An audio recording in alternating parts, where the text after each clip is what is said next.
రాజేష్ ఇప్పటికే భౌతిక కాయం రాష్ట్ర పార్టీ కార్యాలయానికి చేరుకున్నది. మొత్తం కూడా భారతదేశ వ్యాప్తంగా అన్ని రాష్ట్రాల నుంచి కూడా పెద్ద ఎత్తున పార్టీ శ్రేణులు, పార్టీ నేతలు ఇక్కడికి తరలివచ్చారు.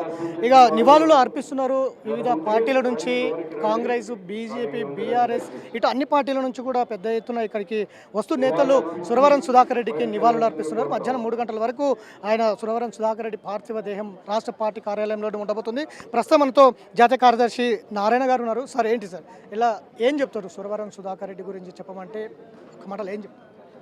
ఆయన గొప్ప సేవలు కమ్యూనిస్ట్ పార్టీ చేశాడు. అదే కాకుండా లౌకిక వ్యవస్థకి, ప్రజాస్వామ్యానికి, పార్లమెంటరీ వ్యవస్థకి ఆయన రియల్ స్పోక్స్ మ్యాన్. సుదీర్ఘకాలం విద్యార్థి ఉద్యమం నుంచి నేటి చివరి శ్వాస వరకు ఎస్ఎఫ్, వైఎఫ్, మళ్ళీ కమ్యూనిస్ట్ పార్టీ, తర్వాత రాష్ట్ర పార్టీ కార్యదర్శిగా 9 ఏళ్ళు ఉన్నాడు. మన జాతీయ ప్రధాన కార్యదర్శిగా 9 ఏళ్ళు ఉన్నాడు. ఎప్పుడు కానీ ఎక్కడ ఆయనకి మచ్చలేని జీవితం. కమ్యూనిస్ట్ పార్టీ కాంట్రవర్సీ పార్టీలో ఉంటూ అంత నాన్ కాంట్రవర్సీ ఉండడం అనేది అరుదు ఆ పార్టీలో. అలాంటి గొప్ప అనుభవం జరిగింది. ఆయన సంపూర్ణ వ్యక్తిత్వం ఎందుకన్నామంటే ఆయన మంచి మేధావి, సిద్ధాంతవేత్త, పోరాట యోధుడు, అందరినీ కలుపుకుని పోయేటువంటి వ్యక్తి. మేధావులు సైతం ఇది అపొలిటికల్, నాన్ పొలిటికల్ లీడర్ అని చెప్పేవాళ్ళు. అలాంటి పద్ధతుల్లో వాటి లోపల వాటి బయట అనంత పలుకుబడినటువంటి వ్యక్తి. ఆయన పోవడం చాలా బాధాకరం. అయితే చివరిలో ఆయన చాలా ఆరోగ్యరీత్యా బాధపడ్డాడు. ఆ బాధను చూడలేకపోయాం మేము కూడా. ఆయన ఒక పద్ధతిలో ఇబ్బంది పడ్డాడు. అయితే ఒకటే ఈ వ్యవస్థకి నమ్మిన సిద్ధాంతాన్ని చివరిదాకా కొనసాగించడం, నిబద్ధతతో కొనసాగించడం ఇది అరుదు. అలాంటి అరుదైనటువంటి సుధాకర్ గారు మరణం అనేది చాలా బాధాకరం. నాకు వ్యక్తిగతంగా లాస్. ఎందుకంటే నేను ఎస్ఎఫ్లో పరిచయమైనాక ఆయన ప్రతి సందర్భంలోనూ జిల్లా కార్యదర్శి, రాష్ట్ర కార్యదర్శి వర్గ సభ్యులైనప్పుడు కూడా నన్ను ప్రతి సందర్భంలో చేపట్టలాగాడు. పెద్దవాళ్ళ గారు వేలు పెట్టుకుని తీసుకుపోతారు పిల్లల్ని అట్లా. అందువల్ల నాకు వ్యక్తిగతంగా నాకు చాలా బాధ. కుటుంబ రీత్యా కూడా మా పిల్లలు వాళ్ళ పిల్లలు కూడా అన్యోన్యంగా ఉన్నారు. చివరికి మాకు బంధువు అయ్యాడు. వాళ్ళ తమ్ముడు కూతురి మా మేనల్డ్కి ఇచ్చి చేశాం. అలాంటి అన్ని రకాల మాకు వ్యక్తిగత సంబంధాలు, కుటుంబ సంబంధాలు, రాజకీయ సంబంధాలు ఉన్నటువంటి మాకు చాలా బాధాకరమే. అయినా వారి మరణం పట్ల మేము ప్రగాఢ సంతాపం తెలియజేస్తాము. వారి ఆశయాలను ముందుకు తీసుకెళ్ళడం మా కర్తవ్యం. సార్ ఎలా ఉండబోతుంది సార్ ఈ షెడ్యూల్ అంతా కూడా?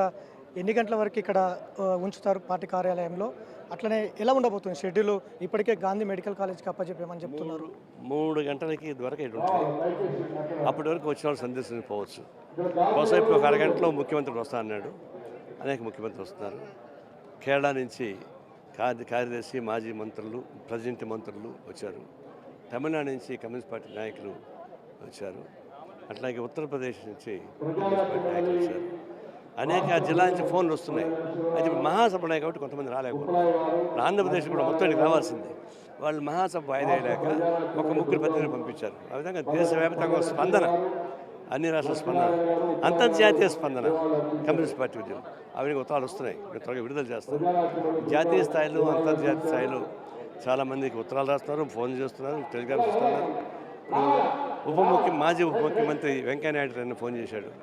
ఆయన నేను ఎప్పుడు రమ్మన్నారంటే 11 గంటల పైన రమ్మని చెప్పాను. ఆయన వస్తున్నారు, సీఎం వస్తున్నారు, ఇంకా చాలామంది వస్తున్నారు. ఆయన అంటే ఎవరు పార్టీ వ్యతిరేకంగా ఉండేవాడు కూడా ఆయనంటే సానుకూలం. తమాషా ఏంటంటే కమ్యూనిస్ట్ పార్టీకి వ్యతిరేకులు కూడా ఆయనంటే సానుకూలమైన వ్యక్తి. ఆ విధంగా అతని అర్థమైన వ్యక్తి 3 గంటల దాకా ఇక్కడ ఉంటుంది. 3 గంటల తర్వాత గాంధీ మెడికల్ కాలేజీలో ఆయన ప్రాతినిధ్యం ఇప్పటికే నేత్రదానం చేసి జరిగింది. ఆ విధంగా చేస్తాం. సో ఇది మధ్యాహ్నం 3 గంటల వరకు రాష్ట్ర పార్టీ కార్యాలయంలో ఉంచుతారు. మొత్తం కూడా వివిధ రాష్ట్రాల నుంచి పెద్ద ఎత్తున నేతలు రాబోతున్నారు. అందరికీ కూడా సురవరం సుధాకర్ రెడ్డికి నివాళులు అర్పిస్తున్నటువంటి పరిస్థితి. ఇప్పటికే భారత కమ్యూనిస్టు పార్టీలు అన్నీ కూడా సురవరం సుధాకర్ రెడ్డికి నివాళులు ప్రకటించాయి.